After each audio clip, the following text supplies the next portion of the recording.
آله وصحبه أجمعين ومن تبعهم بإحسان إلى يوم الدين. أما بعد، فقد قال الله عز وجل في كلامه المجيد وفرقانه الحميد: أعوذ بالله من الشيطان الرجيم. بسم الله الرحمن الرحيم. إن عدة الشهور عند الله 12 شهرا في كتاب الله يوم خلق السماوات والأرض منها 4 حرم ذلك دين القيم فلا تظلموا فيهن أنفسكم. وقال النبي صلى الله عليه وسلم: السنة 12 شهرا منها 4 حرم 3 متواليات ذو القعدة ذو الحجة محرم ومزر الذي بين جمادى ورجب. محترم و مکرم علماء کرام، عزیز طلباء، حاضرین جمعہ، تمام قسم کی تعریف اور توصیف صرف اللہ تبارک و تعالیٰ کے لیے ہیں، جو اللہ تبارک و تعالیٰ پوری کائنات کے اکیلے خالق ہیں، اکیلے مالک ہیں۔ اسی اللہ تبارک و تعالیٰ کی تعریف ہے کہ اللہ تبارک و تعالیٰ لمحے بھر میں موسم کی حالت کو بدل سکتا ہے۔ اسی اللہ تبارک و تعالیٰ کی تعریف ہے۔ اس کے بعد لاکھوں کروڑ درود و سلام نازل ہو تمام انبیاء پر، رسولوں پر، خصوصاً ہماری آخری نبی جناب محمد رسول اللہ صلی اللہ علیہ وسلم پر لاکھوں کروڑ درود و سلام نازل ہو۔ اللہم صلی علیہ، اللہم بارک علیہ۔ معزز سامعین کرام، ابھی بھی میں نے آپ کے سامنے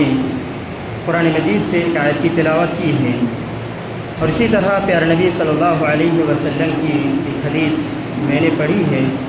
جس مناسبت سے آج میرا موضوع خطابت ہے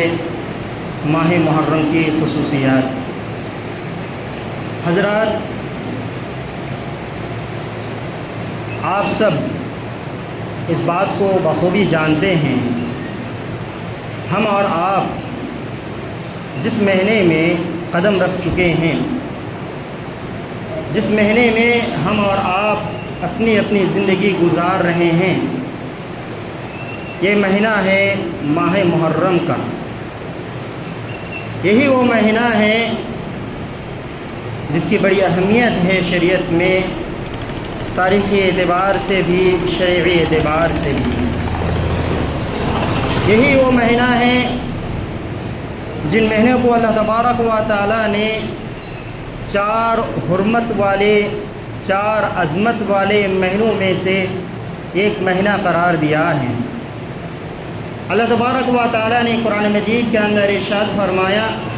ان عدت الشہور عند اللہ 12 شہر فی کتاب اللہ یوم خلق السماوات والارض۔ اللہ تبارک و تعالیٰ نے جب سے آسمان اور زمینوں کو پیدا کیا، اسی دن سے اللہ تبارک و تعالیٰ کی کتاب میں مہینوں کی تعداد 12 ہے۔ ان میں سے 4 مہینے حرمت والے ہیں، عظمت والے ہیں، یہی مضبوط دین ہیں۔ اس کے بعد اللہ تبارک و تعالیٰ نے فرمایا: فلا تظلموا فیہن انفسکم، تم لوگ ان مہینوں میں، ان حرمت والوں مہینوں میں اپنے نفس پر، اپنے جان پر ظلم و زیادتی نہ کیا کرو۔ حضرات، اس آیت کریمہ کے اندر اللہ سبحانہ و تعالیٰ نے 12 مہینوں کے اندر 4 مہینے ایسے ہیں جو بڑے عظمت والے مہینے ہیں، بڑی حرمت والے مہینے ہیں، بڑی عزت والے مہینے ہیں۔ اور وہ مہینے کون سے ہیں؟ پیارے نبی صلی اللہ علیہ وسلم نے اپنی حدیث میں ان مہینوں کی وضاحت کی ہے۔ اللہ کے رسول نے فرمایا: السنۃ 12 شہرا، سال 12 مہینے کے ہیں، 12 مہینوں پر مشتمل یہ سال ہوتا ہے۔ ان میں سے 4 مہینے حرمت والے ہیں، 3 لگاتار ہیں اور 1 بعد میں ہیں۔ اللہ کے رسول صلی اللہ علیہ وسلم نے فرمایا: 3 متوالیات، 3 مہینے لگاتار ہیں، مسلسل ہیں، اور وہ ہے ذو القعدہ، ذو الحجہ، اور تیسرا ہے محرم، اور چوتھا ہے مزر الذی بین جمادی و رجب۔ یہ جو مزر بین یہ جمادی الآخر اور رجب مہینے کے جو درمیان مہینہ ہے، یہ مہینے ملا کر پورے 4 مہینے حرمت والے مہینے ہیں۔ اللہ تبارک و تعالیٰ نے خصوصی طور پر اس مہینے میں اپنے نفس پر، اپنے جان پر ظلم و زیادتی کرنے سے منع فرمایا ہے۔ ایسے تو اللہ تبارک و تعالیٰ نے سال کے 12 مہینے میں ظلم و زیادتی کرنے سے منع فرمایا، جنگ و جدال کرنے سے منع فرمایا، لڑائی جھگڑے سے منع فرمایا، اور اسی طرح تمام برائیوں سے، گناہ کے کاموں سے، تمام طرح کے گناہوں سے بچنے کی اللہ تبارک و تعالیٰ نے تلقین کی ہے۔ لیکن اللہ تبارک و تعالیٰ نے خاص کر کے ان 4 مہینوں میں گناہوں سے بچنے کی تلقین کرنے کی بات یہ ہے کہ ان مہینوں میں کم سے کم زیادہ سے زیادہ نیکی کے کام کیے جائے، اچھے اچھے کام کیے جائے، اور گناہوں سے بالکل پاک رہا جائے، گناہوں سے دور رہا جائے۔ امام نے حضرت عسقلانی رحمۃ اللہ علیہ نے حضرت عبداللہ بن عباس رضی اللہ تعالی عنہ کے حوالے سے اس آیت کی تفسیر کرتے ہوئے بتایا ہے، یہ مہینے ایسے مہینے ہیں جن مہینوں میں اللہ تبارک و تعالی انسان کے اعمال کے نیکی کو، اجر و ثواب کو بڑھا دیتا ہے۔ جس طرح انسان کے اچھے اعمال کے اجر ثواب کو بڑھاتا ہے، اسی طرح انسان کے گناہ کرنے کی جو بدلہ ہے، انسان کے گناہ کرنے کی جو سزا ہے، جو گناہ کرنے کی جو بدلہ ہے، اللہ تبارک و تعالیٰ اس کو بھی مزید کر دیتا ہے، زیادہ کر دیتا ہے۔ تو پتہ چلا اس مہینے کی بہت بڑی اہمیت اور بہت بڑی خاصیت یہ ہے کہ اللہ تبارک و تعالیٰ نے اس مہینے کو حرمت والے مہینوں میں سے ایک مہینہ قرار دیا۔ اسی طرح حضرات اس مہینے کی بہت بڑی خصوصیت یہ ہے کہ پیارے نبی صلی اللہ علیہ وسلم نے اس مہینے کو، ماہ محرم کو، اللہ تبارک و تعالیٰ کی طرف اضافت کیا ہے کہ یہ مہینہ یعنی محرم کا مہینہ اللہ تبارک و تعالیٰ کا مہینہ ہے۔ پیارے نبی صلی اللہ علیہ وسلم نے فرمایا، سیامو اللہ کے رسول صلی اللہ علیہ وسلم نے فرمایا، یوم عاشوراء کا روزہ یعنی ماہ محرم کا روزہ رکھنا، رمضان کے بعد ماہ محرم کا روزہ رکھنا سب سے افضل ترین عبادت ہے۔ اللہ کے رسول صلی اللہ علیہ وسلم نے کہا کہ یہ اللہ تبارک و تعالیٰ کا مہینہ ہے، شہر اللہ المحرم، یہ مہینہ اللہ تبارک و تعالیٰ کا ہے، ماہ محرم یہ اللہ تبارک و تعالیٰ کا مہینہ ہے۔ حضرات یوں تو سال کے 12 مہینے جتنے بھی مہینے ہیں، سارے کے سارے مہینے اللہ تبارک و تعالیٰ کے ہیں، سارے مہینوں کا خالق اللہ تبارک و تعالیٰ کا تعالیٰ ہے، سارے مہینوں کا مالک اللہ تبارک و تعالیٰ ہے۔ تو اللہ تبارک و تعالیٰ کی طرف پیارے نبی صلی اللہ علیہ وسلم نے محرم کے مہینے کو کیوں اضافت کیا ہے؟ تو اس اضافت کرنے کا مطلب یہ ہے کہ اللہ تبارک و تعالیٰ نے اس مہینے کی بڑی اہمیت دی ہے، اس مہینے کی اہمیت اور اس کی فضیلت معلوم ہوتی ہے۔ جس طرح کہ خانہ کعبہ کو اللہ تبارک و تعالیٰ نے بیت اللہ کہا ہے، دنیا کے اندر جتنی بھی عبادت گاہیں ہیں جس میں اللہ تبارک و تعالیٰ کی عبادت کی جاتی ہیں، جتنی بھی ساری مساجد ہیں، یہ ساری مساجد اللہ تبارک و تعالیٰ کی ہے، لیکن خانہ کعبہ کو اللہ تبارک و تعالیٰ کی نسبت کرنے کا مطلب یہ ہے کہ اس گھر کی فضیلت معلوم ہوتی ہے، اس گھر کی اہمیت معلوم ہوتی ہے۔ اسی طرح حضرات ساری مخلوقات تو اللہ تبارک و تعالیٰ کی ہے، ساری مخلوقات کو اللہ تبارک و تعالیٰ نے پیدا کیا ہے، چاہے جانور ہو، کوئی بھی ہو، اونٹ ہو، ان اونٹوں میں سے اللہ تبارک و تعالیٰ نے حضرت صالح علیہ السلام کی اونٹ کو اللہ تبارک و تعالیٰ کی طرف نسبت کیا ہے کہ صالح علیہ السلام کی اونٹنی اللہ تبارک و تعالیٰ کی ہے، ناقۃ اللہ اللہ تبارک و تعالیٰ کی اونٹنی، تو اللہ تبارک و تعالیٰ کی طرف نسبت کرنے سے اس اونٹنی کی اہمیت اور فضیلت معلوم ہوتی ہے۔ تو حضرات اسے پتہ چلتا ہے کہ ماہ محرم یہ اللہ تبارک و تعالیٰ کا مہینہ ہے۔ پیارے نبی صلی اللہ علیہ وسلم نے اس مہینے کی اضافت، اس مہینے کی نسبت اللہ تبارک و تعالیٰ کی طرف کی ہے۔ اسی طرح حضرات پیارے نبی صلی اللہ علیہ وسلم نے اس مہینے میں صحابہ کرام رضوان اللہ اجمعین کو اس مہینے میں زیادہ سے زیادہ نفل روزے رکھنے کی تلقین کی ہے، ترغیب دلائی ہے کہ اس مہینے میں زیادہ سے زیادہ روزہ رکھا جائے۔ اور پیارے نبی صلی اللہ علیہ وسلم نے رمضان مبارک کے بعد سب سے اہم ترین اور سب سے افضل ترین روزہ ماہ محرم کے روزے کو قرار دیا ہے۔ پیارے نبی صلی اللہ علیہ وسلم نے ارشاد فرمایا کہ اللہ تبارک و تعالیٰ کے نزدیک ماہ رمضان کے بعد سب سے افضل ترین روزے یہ محرم کے روزے ہیں۔ حضرت عائشہ رضی اللہ تعالیٰ عنہ سے روایت مروی ہے، تو فرماتی ہیں کہ قریش زمانہ جاہلیت میں یوم عاشوراء کا روزہ رکھا کرتے تھے، یہ روزہ رکھا کرتے تھے۔ پیارے نبی صلی اللہ علیہ وسلم بھی اس مہینے میں روزہ رکھا کرتے تھے، خاص کر کے یوم عاشوراء کا۔ جب آپ صلی اللہ علیہ وسلم ہجرت کر کے مدینہ منورہ کی طرف گئے تو آپ صلی اللہ علیہ وسلم وہاں بھی روزہ رکھتے رہے، لیکن دیکھا کہ یہود لوگ بھی اس مہینے میں اس مہینے کی 10ویں تاریخ کو یوم عاشوراء کا روزہ رکھتے ہیں۔ تو آپ صلی اللہ علیہ وسلم نے انہیں پوچھا، انہیں سوال کیا گیا تم لوگ اس مہینے کی اس 10ویں تاریخ کو کیوں روزہ رکھتے ہیں؟ تو ان لوگوں نے کہا یہی وہ دن ہے، یہی مہینے کی 10ویں تاریخ تھی کہ اللہ تبارک و تعالیٰ نے حضرت موسیٰ علیہ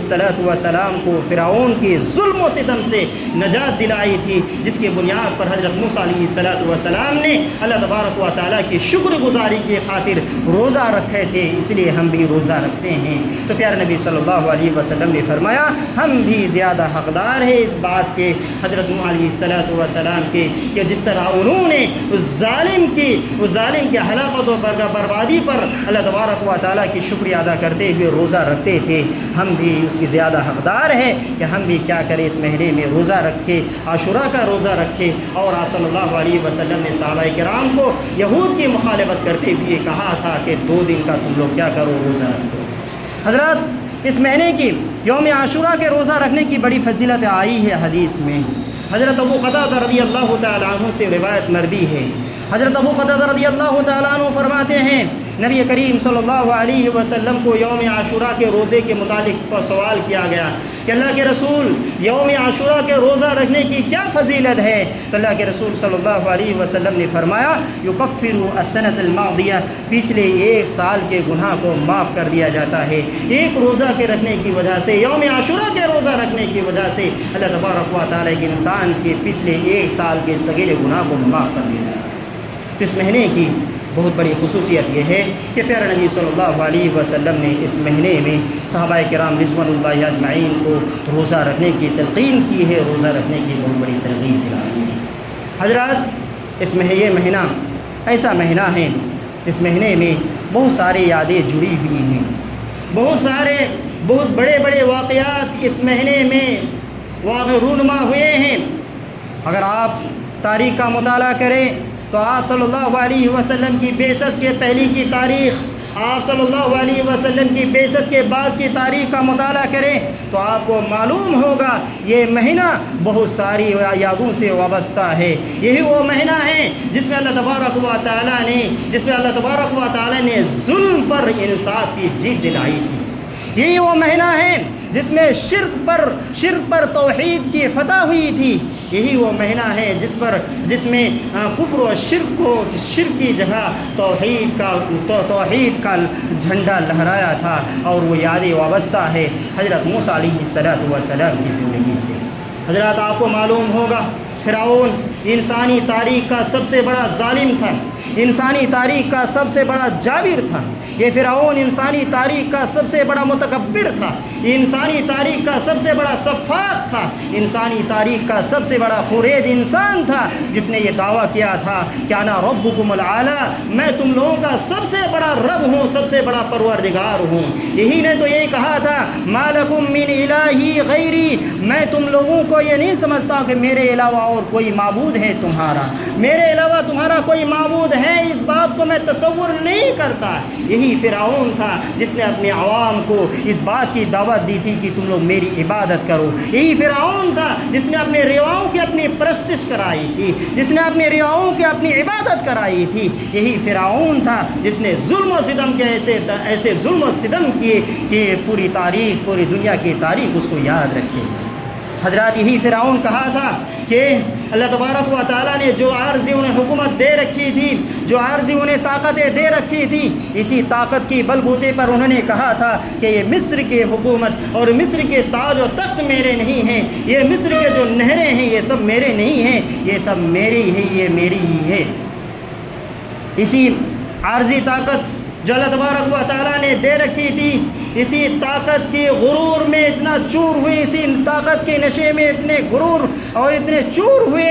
کہ وہ ظلم پر ظلم کرتے گئے، اور انہوں نے ایسا ظلم کیا بنی اسرائیل پر، بنی اسرائیل کے آنے والی نئی نسل کو تباہ و برباد کر کے رکھ دیا تھا۔ یہی وہ فرعون تھا جس نے بنی اسرائیل کے نئی نسل کے چھوٹے چھوٹے بچے کو دنیا سے ختم کیا تھا۔ یہی فرعون تھا جس نے بنی اسرائیل کی عورتوں کو گرفتار کیا تھا، قید کر کے بند کر کے رکھا تھا۔ لیکن اللہ تبارک و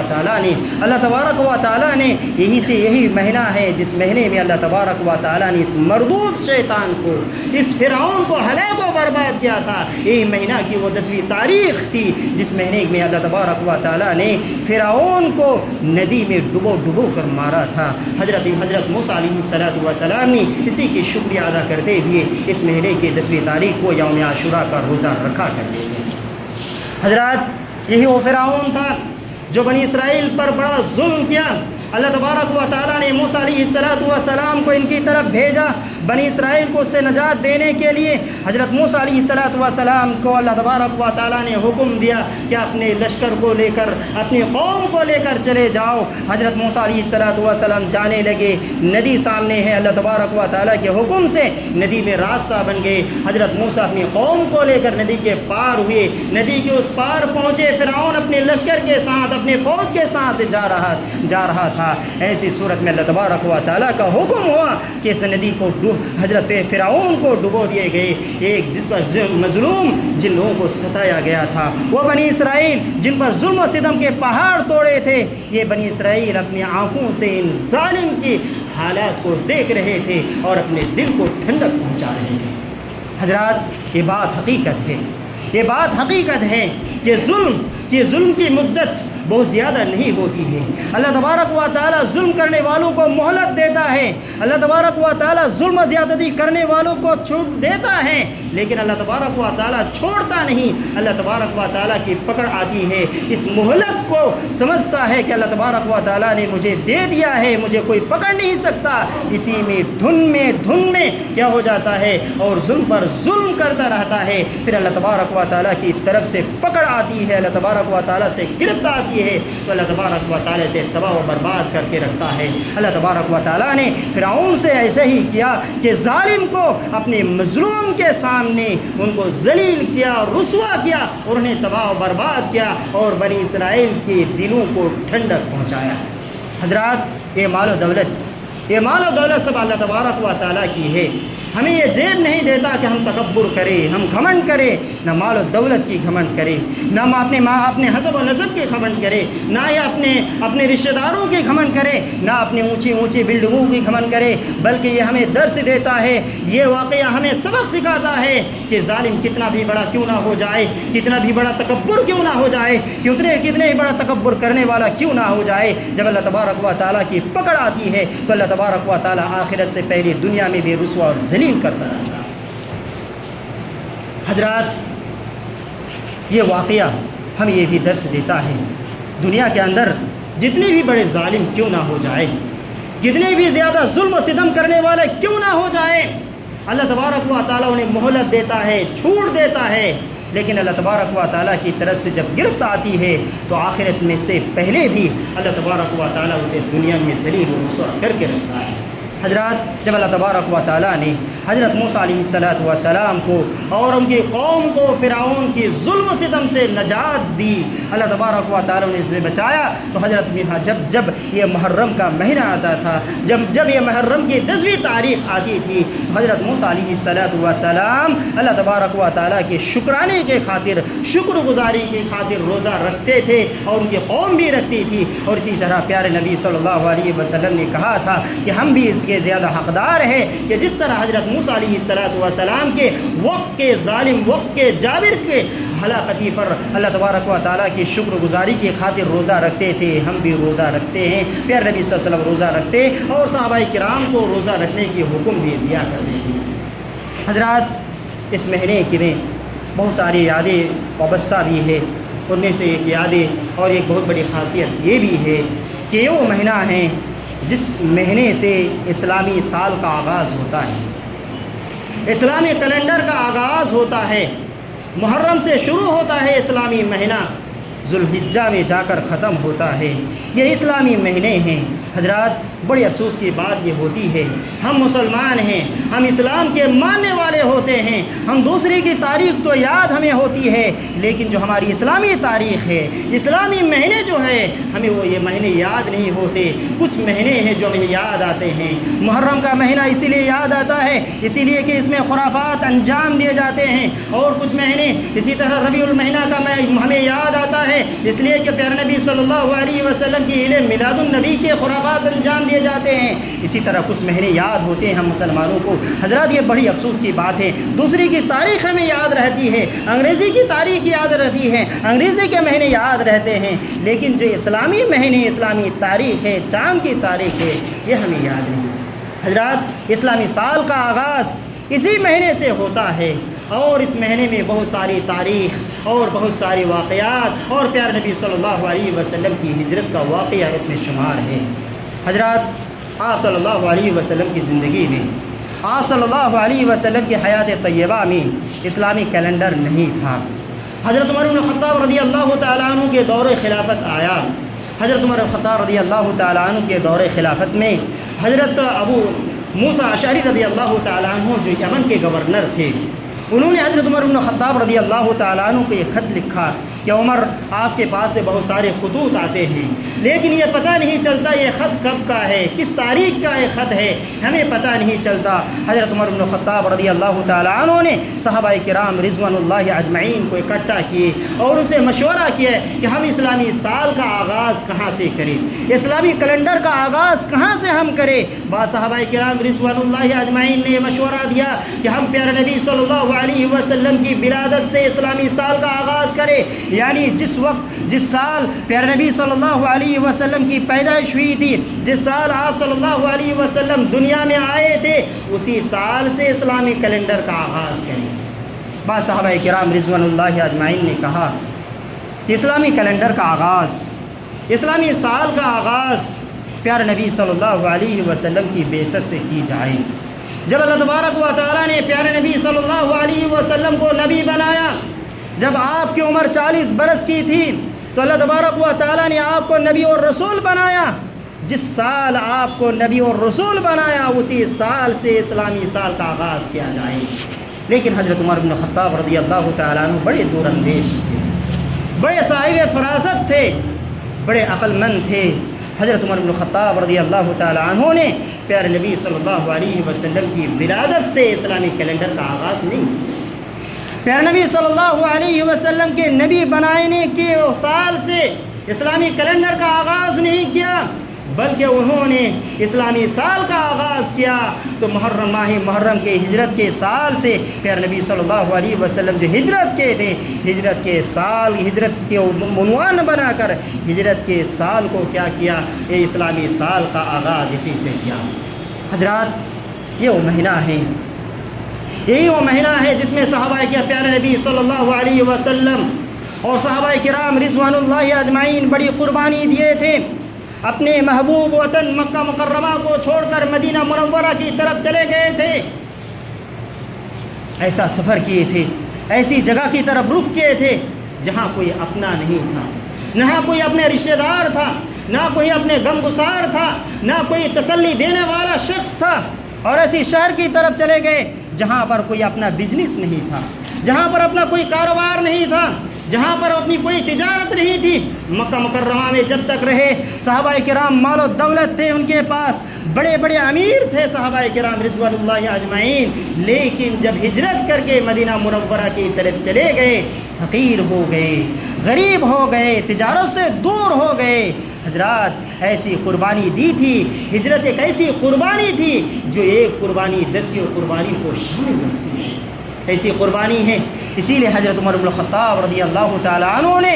ماہ محرم کو اسلامی سال کا، اسلامی کیلنڈر کا آغاز اسی ماہ محرم سے کیا ہے۔ حضرات، یہ معمولی بات نہیں تھی، ہجرت ایسی بات نہیں تھی، ہجرت ایسی تھی کہ ہجرت ایک شوہر چلے گئے مدینہ منورہ، بیوی مکہ مکرمہ میں ہیں، ماں باپ چلے گئے مدینہ منورہ ہجرت کر کے، بچے اولاد مکہ مکرمہ میں ہیں، ایک بھائی ہجرت کر کے چلے گئے تنے تنہا، بھائی مکہ مکرمہ میں موجود ہے، اپنے احباب، اپنے دوست، اپنے رشتہ دار مکہ مکرمہ چھوڑ کر مدینہ منورہ کی طرف چلے گئے، دوسرے احباب اور رشتہ دار سب مدینہ منورہ مکہ مکرمہ میں ہیں۔ ایک ایسی ہجرت تھی جو صحابہ کرام اپنی ایمان کے بچانے کی خاطر، اپنے اسلام کی حفاظت کی خاطر، اپنے عقیدے کی حفاظت کی خاطر، اپنے مال کو، اپنے دولت کو، اپنے رشتہ داریوں کو، اپنے محبوب وطن کو قربان کر کے مدینہ منورہ چلے گئے تھے۔ حضرات، ہجرت کرنا بھی آسان کام نہیں تھا۔ مکہ مکرمہ کو چھوڑ کر مدینہ منورہ کی طرف روانہ ہونا یہ بھی بڑا آسان کام نہیں تھا۔ یہ ایسا تھا، ایک ایسا سفر تھا جہاں قدم قدم پر مصیبتیں تھیں،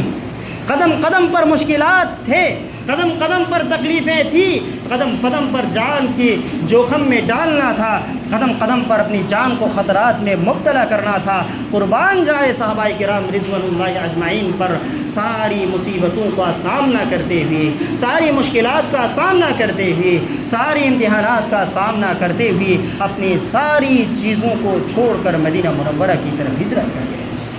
حضرات، ابو سلمہ رضی اللہ تعالیٰ عنہ کا واقعہ بڑا مشہور ہے۔ جب حضرت ابو سلمہ رضی اللہ تعالیٰ عنہ اپنی بیوی ام سلمہ رضی اللہ تعالیٰ عنہ کو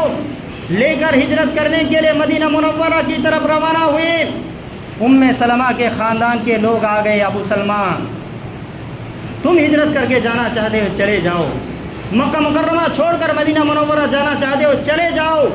لیکن یہ ام سلمہ ہماری خاندان کی خاتون ہیں، یہ ہماری خاندان کی لڑکی ہے، اس خاندان کی لڑکی کو تمہارے ساتھ نہیں جانے دینا چاہتا ہوں، اگر تم جانا چاہتے ہو تنے تنہا چلے جاؤ۔ حضرت ابو سلمہ رضی اللہ تعالی عنہ تنے تنہا مکہ مکرمہ کو چھوڑ کر مدینہ منورہ چلے گئے، اپنی بیوی کو چھوڑ کر، اپنے لختے جگر، اپنے کلیجہ کے ٹکڑا بچے کو چھوڑ کر تنے تنہا مدینہ منورہ کو چلے گئے۔ حضرات، اسی طرح حضرت صہیب رومی رضی اللہ تعالیٰ عنہ کے واقعے کو یاد کریں۔ حضرت صہیب رومی رضی اللہ تعالیٰ عنہ جو مکہ مکرمہ میں آئے ہوئے تھے اور بڑی محنت سے مال و دولت کمائے تھے، بہت زیادہ مال و دولت کے مالک بنے تھے، جب آپ صلی اللہ علیہ وسلم کی توحید کی آواز ان کے کان پر ٹکرائی تو اسلام قبول کے ہجرت کا جب موقع آیا، اپنے مال و دولت کو سمیٹ کر مدینہ منورہ کی طرف ہجرت کرنے جا رہے ہیں۔ کفار مشرکین آ کے گھیر لیتے ہیں، آگے کہا صہیب تمہیں دو بات افسن ہیں، اگر تم مکہ مکرمہ میں رہنا چاہتے ہو، اگر تم یہ چاہتے ہو کہ تم اپنے مال سے، اپنی دولت سے فائدہ اٹھاؤ، تمہیں مکہ میں رہنا پڑے گا تاکہ تم اپنے مال و دولت سے فائدہ اٹھاؤ، اور مدینہ منورہ ہجرت کر کے جانا چاہتے ہو تو ایک بات یاد رکھو، یہ جو مال و دولت ہے تمہارے پاس، یہ سارے مال و دولت کو یہیں پر چھوڑ کے جانا پڑے گا، کیونکہ تم مال و دولت یہاں پر کمائے تھے، مال یہاں پر کمائے تھے، تجارت یہاں پر کیے تھے، مال و دولت تمہاری یہیں پر آگر ہوا تھا، اگر تم جانا چاہتے ہو سارے مال و دولت کو چھوڑ کر جانا پڑے گا۔ قربان جائے حضرت صہیب رومی رضی اللہ تعالیٰ عنہ کو ساری مال و دولت کو ٹھکرا دیے، کہا تمہارے مال تمہیں مبارک، تمہاری دولت تمہاری مبارک۔ حضرت صہیب رومی رضی اللہ تعالیٰ عنہ اپنے مال کو چھوڑا، اپنے مال کو قربان کیا، اپنی دولت کو قربان کیے، تنے تنہا خالی ہاتھ وہ مدینہ منورہ ہجرت کر کے چلے گئے۔ پیارے نبی صلی اللہ علیہ وسلم کے دربار میں پہنچتے ہیں، اللہ کے رسول صلی اللہ علیہ وسلم کو سارا ماجرا سناتا ہے، اللہ کے رسول میرے ساتھ ایسا معاملہ ہوا ہے۔ اللہ کے رسول صلی اللہ علیہ وسلم نے کہا ربح صہیب، ربح صہیب، صہیب تو نے کامیاب سب یہ تجارت کیا ہے، تمہاری تجارت کامیاب ہے، تمہاری بزنس کامیاب ہو گئی۔ حضرات، یہ تھے صحابہ کرام جو ہجرت کر کے ساری چیزوں کو قربان کر کے اپنے مال و دولت کو، اپنے رشتہ داروں کو چھوڑ کر چلے گئے مدینہ منورہ کی طرف۔ حضرت عمر رضی اللہ تعالیٰ عنہ بڑے دلندیش تھے، جب ہجری کیلنڈر کا آغاز کیا تو ہجرت کے سال سے کیا، ماہ محرم سے کیا، اس لیے تاکہ آنے والی نسلیں صحابہ کرام رضوان اللہ اجمعین کی قربانیوں کو یاد رکھے کہ ہجرت کے موقع پر صحابہ کرام کس طرح کی کٹھن گھڑیوں کا سامنا کیا تھا، کس طرح مصیبتوں کا سامنا کیا تھا، کس طرح اپنے ایمان کو بچانے کے خاطر ساری چیزوں کو قربان کر کے چلے گئے تھے، تاکہ آنے والی نسلیں، قیامت تک آنے والے نسلیں اس کو یاد کرے اور اپنی اس اللہ تبارک و تعالیٰ کے دین کی خاطر اپنی قربانی دے سکے، اپنی قربانی کو پیش کر سکے۔ حضرات، ایسے تو آج ہمارے سامنے ظاہری ہجرت جو اپنے ملک کو چھوڑ کر دوسرے ملک کی طرف جانا، یہ تو ایک طریقے سے محصور ہو گئے ہیں نہیں جانے کے اسباب ختم ہیں، لیکن اور ایک ہجرت ہے جسے باطنی ہجرت کہتے ہیں۔ ہم ہجرت کر سکتے ہیں ہجرت شرک سے توحید کی طرف، ہم چھوڑ سکتے ہیں برائی کو اور سفر کر سکتے ہیں اچھائی کی طرف۔ ہم جس طرح بے نمازی ہیں، نمازی کو ترک کر کے رکھے ہیں، ہم بے نمازیوں کو چھوڑ کر نمازوں سے دور رہ کر اب ہم نمازوں کی طرف ہجرت کر سکتے ہیں، نمازی کی طرف آ سکتے ہیں۔ ہم اپنی بد اخلاقی کو چھوڑ کر اخلاق مند بن سکتے ہیں۔ یہ ہمیں پیغام دیتی ہے، یہ چیز ہمیں پیغام دیتی ہے کہ ہم ظاہری ہجرت اگر نہ کر سکے تو ہم باطنی ہجرت کو ضرور کریں حضرات۔ اسی لیے حضرت عمر بن الخطاب رضی اللہ تعالی عنہ نے اسلامی کیلنڈر کا جب آغاز کیا، اسلامی سال کا جب آغاز کیا تو اسی ماہ محرم سے کیا، تاکہ آنے والی نسل اس کو یاد رکھے، صحابہ کرام کی قربانیوں کو یاد کرے، پیارے نبی صلی اللہ علیہ وسلم کی قربانی کو یاد رکھے، اور یاد رکھ کے اس کے نقش قدم پر اپنی زندگی گزارے چلے، اور پیارے نبی صلی اللہ علیہ وسلم اور صحابہ کرام رضوان اللہ اجمعین کی زندگی کو سامنے رکھتے ہوئے اپنی زندگی کو گزارے۔ حضرات، اس مہینے کی اور بہت ساری خصوصیات ہیں، اور میں نہیں چاہتا کہ میں آپ کے سامنے اور زیادہ بولتا رہوں۔ حضرات، آج کے اس خطبہ کا خلاصہ یہ ہے، یہ مہینہ بڑا حرمت والا مہینہ ہے، یہ مہینہ، اس مہینے کی بڑی اہمیت ہے۔ اللہ تبارک و تعالیٰ نے حرمت والا مہینہ قرار دیا ہے۔ یہ مہینہ ایسا ہے جس کو اللہ تبارک و تعالیٰ نے شہر و پیارے نبی صلی اللہ علیہ وسلم نے اس مہینے کی نسبت اللہ تبارک و تعالیٰ کی طرف کی ہے۔ اس مہینے میں پیارے نبی صلی اللہ علیہ وسلم زیادہ سے زیادہ نفل روزے رکھنے کی تلقین بھی کی ہے۔ یہ وہ مہینہ ہے جس مہینے میں اللہ تبارک و تعالیٰ نے حضرت موسیٰ علیہ السلام اور ان کے قوم کو فرعون جیسے ظالم بادشاہ سے نجات دلائی تھی۔ یہ وہ مہینہ ہے جس مہینے سے ہماری اسلامی سال کا آغاز ہوتا ہے۔ اخیر میں اللہ تبارک و تعالیٰ سے دعا کرتے ہیں کہ اللہ تبارک و تعالیٰ ہم تمام کو صحیح باتوں کو سمجھنے